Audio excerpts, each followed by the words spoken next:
is sort of a self-help question in the sense that I also was raised in a hotbed of social rest, Shaker Heights, Ohio. There you go. I think we remember we come with a corporate lawyer father, so Yes. I really am a hard case. Right.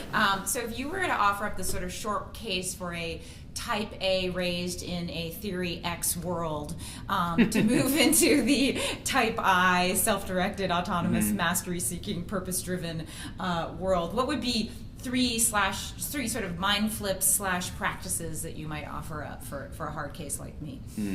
Well, I think part of it is I think that people should get a better sense of what they're good at and what they do when nobody's watching. I think that's really, really important. And I think people have an intuitive sense of that and maybe hear that voice and then turn it off. And so I'll give you an example from my own life. I always thought that, like, to be a serious person, you had to basically run something. I said, okay, ultimately I'm going to be running something because that's what serious people do. And it turns out I stink at running things. I can't organize a one-car parade.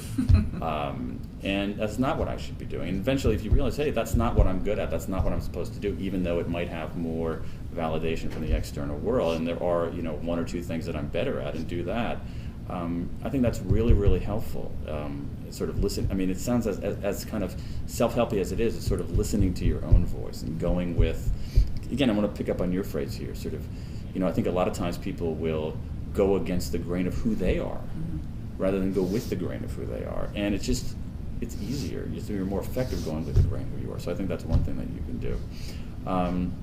And that may even be the most important thing. Well, yeah, we grew up in a world where we went to school where it was, what do you want to be when you grow up? And it was sort of like a buffet of professions. It was never, who are you and what could you really unleash? There also is this, I also think that we have, I think the other thing, particularly sort of, I think it's very much a middle class American thing, is this kind of, and I think Tiger Mom is a really great example of this, is this mixture, this sort of conflation between achievement and learning, or achievement and accomplishment contribution. That is, we have this sense, if I simply have these achievements, if, for instance, she has this great anecdote in there where somebody did better than her daughter in math, and as a result of that, she had her daughter do like thousands of math problems a day.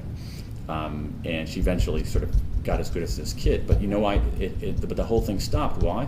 Because the really good math student moved away. So it wasn't about her daughter learning math. It wasn't about her understanding the majesty of math or becoming literate in math and be able to do this. It was all about achievement, and it wasn't about learning, and it wasn't about contribution. And I think that a lot of times we're raised to think that those two things are locked together, and they're not. And so I think that's a really important thing.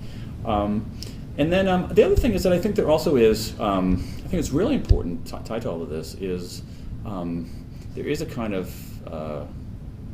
contagion about any of these practices. And so if you affiliate with people who think this way, if you seek out people who have this more enlightened approach, it's going to be easier. It's going to be more fun. If you surround yourself with a bunch of, achievement for achievement's sake, risk-averse weenies, then I think that that's going to have an effect on you. Yeah. And so I think it's who you flock with is a big part of it too. So you got to flock with people who share your values and share your perspective.